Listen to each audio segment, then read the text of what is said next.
Hello, I'm Astrid. I'm here on number 2 of the intro to Wiccan Belief. Okay, next I'm going to go to the Witch's Creed. This is 4 different things: to know, to will, to dare, to keep silent. I'll go into it, and a lot of it makes sense. It's kind of I don't know. Well, anyways, okay, the first part, to know. Clear our minds of clutter, garbage, and worn out notions. Then only can we open them to accept the gifts of knowledge and truth, the gifts of our ancients that await us. Pretty much be open-minded. Accept knowledge. Be educated. Educate yourself. Educate those who want to be educated. That kind of thing. I think of teachers and professors, for example, or parents who work with the kids at home. Like teaching a kid how to ride a bike or play hopscotch, or, teaching a kid how to read. Kind of the same thing on a larger scale, become educated about whatever's going on. So, and the reason why you want to know is to dare. Must overcome overworn personal ignorance and outdated beliefs. That only will we gain the personal strength necessary to walk the path of the craft. Pretty much ignorance. Yeah, ignorance is bliss, but it's really boring. I'd rather be knowledgeable and know what I'm talking about versus just kind of like, hey, yeah, it's foolish. It really is foolish, especially in the day of information and technology. You almost have to try to be stupid. Seriously, there's so much information out there. Yeah, you have to use your critical thinking skills for what's real and what's not real, but that's with everything. You gotta use everything with a grain of salt. So that's kind of like, things to consider. Personal ignorance. Use your brain. Okay, be more open-minded, more willful, which goes into the will. Without personal will, our magic comes to naught. In order for our efforts to reach success, we must want our goals so badly that we become one with them. In other words, if you're like, I'm kind of on the fence, I don't really care, it's not going to work. Okay, and it has to be genuine, that you truly want something. Like, this kind of goes into like those who like do love spells and stuff like that. I am against that because that goes against people's will and it totally messes us up with universal karma and all this other stuff. It's just, you really gotta want something badly, if you're gonna do it, and you gotta become one with it. You gotta think, yes, it is mine. You gotta think as if it's yours. It's just a matter of thinking, mind over matter type of thing. To keep silent. This is a twofold matter. The first, must acquire the trait of inner peace and quiet and cultivate it well within ourselves. Only then can we hear the message of the gods to hear truth within. Okay, that one I definitely agree with. Silence is golden and duct tape is silver. For those of you kind of, yeah. It really is. If you're clutter, if you have too much clutter, if you have too much noise going on, how can you listen? Like someone once said, you have 2 eyes and 2 ears and one mouth for a reason. What do you think you should use more of? Kind of makes sense. Okay, number 2, mundane one. Those who do not want to be educated will not be. Silence is often necessary to protect ourselves in the way of the craft from bigoted, frightened people, which I do agree. This is where I kind of come into conflict. For the, a lot of people have issues with, because some people want to be open, but they're afraid to.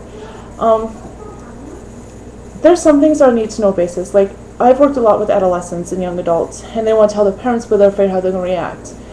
So I often tell them, you can show them what you are, about how you act and how you speak, how you treat others. You don't have to be flowed, I am this!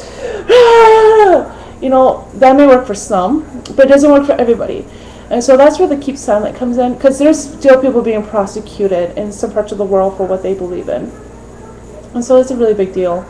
Because like I have a Wiccan acquaintance, I guess, pretty cool dude. But when he was deployed, he had to put other or something like that for his dog tags, because if they found out that he was Wiccan, he would have been hunted down by them.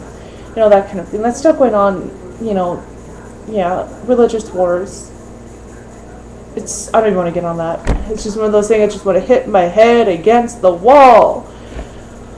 So, that's pretty much what it is. So the next thing I'm going to cover is the reed. The reed of Wicca has a lot of things to do with the cycle of times. Like I mentioned, it has a lot to do with nature and all that kind of stuff. Okay, the first two things in the read. Bid the weak in law you must, in perfect love and perfect trust. Live and let live, fairly take and fairly give. Okay, there's a huge difference between perfect trust and love versus unconditional love and trust. Unconditional love, you're going to love them no matter what. No matter what they do. Yeah, you can love the person, but that does not mean you can trust that person.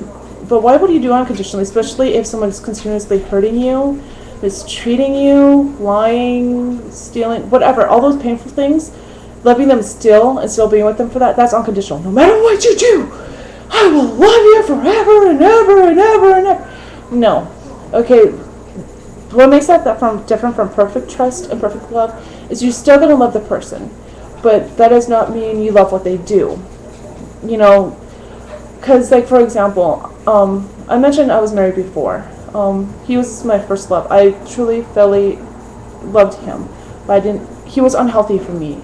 You know, if I were to stay with him and put up with all his crap, that would be unconditional love. But the fact I stood up for myself, my kids, is where perfect comes in, because I care about this person as an individual, but that person's unhealthy. So I don't know how to explain it. I have in one of my notes here how to explain it.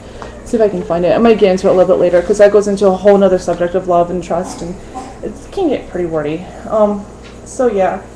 Let's see if I can find it real quick, because I know I have it in here somewhere. It was a pretty good read when I found it.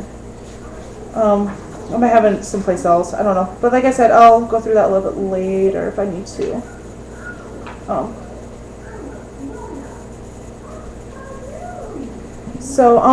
Okay, anyways. Here it says, to be able to love perfectly, one must be able to trust and be trusted. In order to trust, one must not harm or be harmed. Treat others fairly, kindly, and politely. That's pretty much like what it is.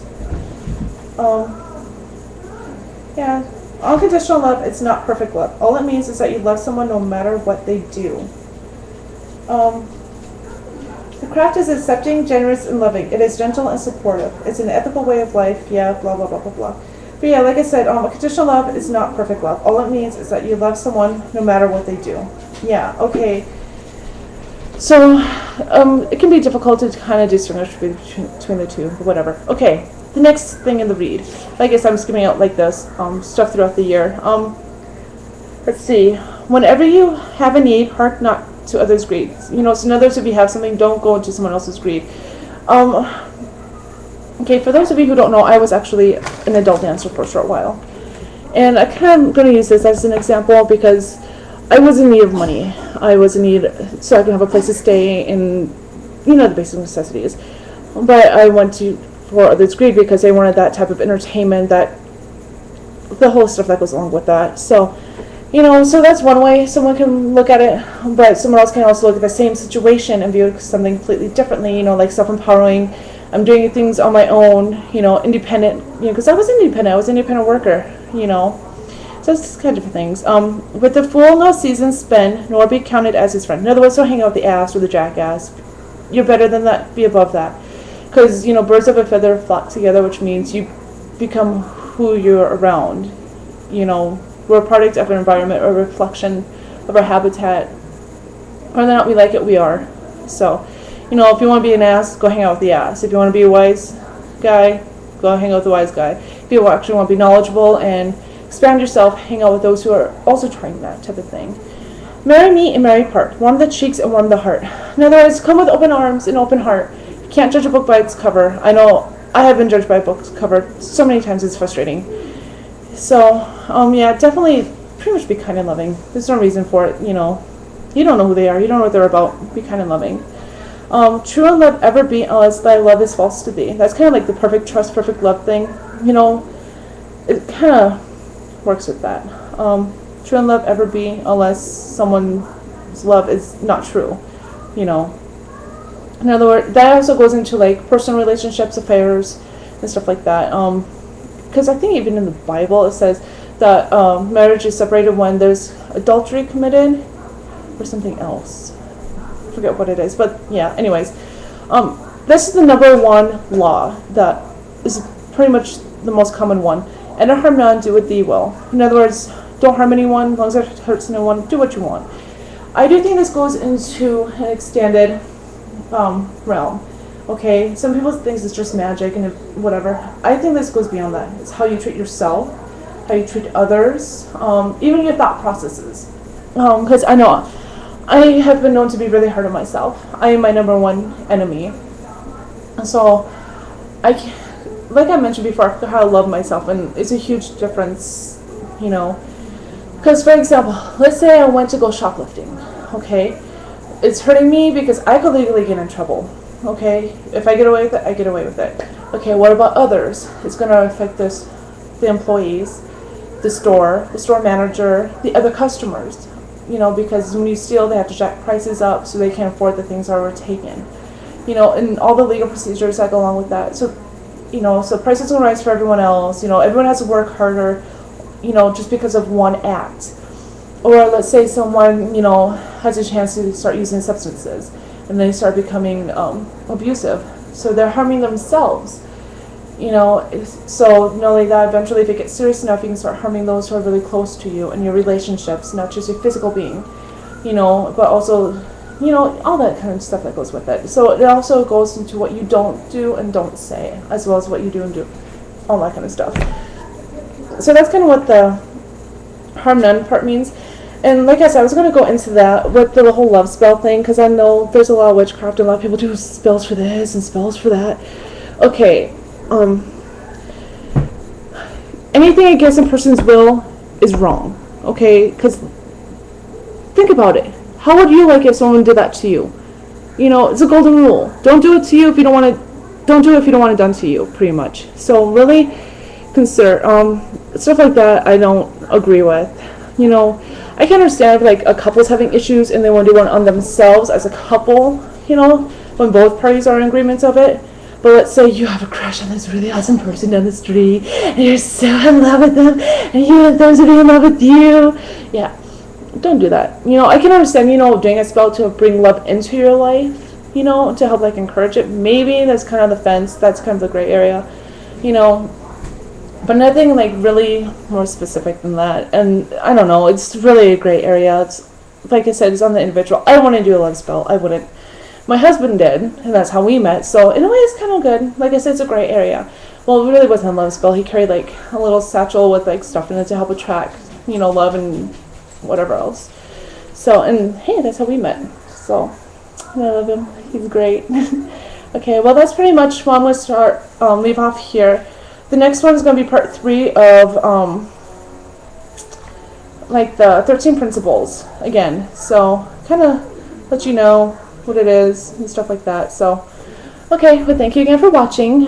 This is Astrid again with the introduction to Wicca. Thank you.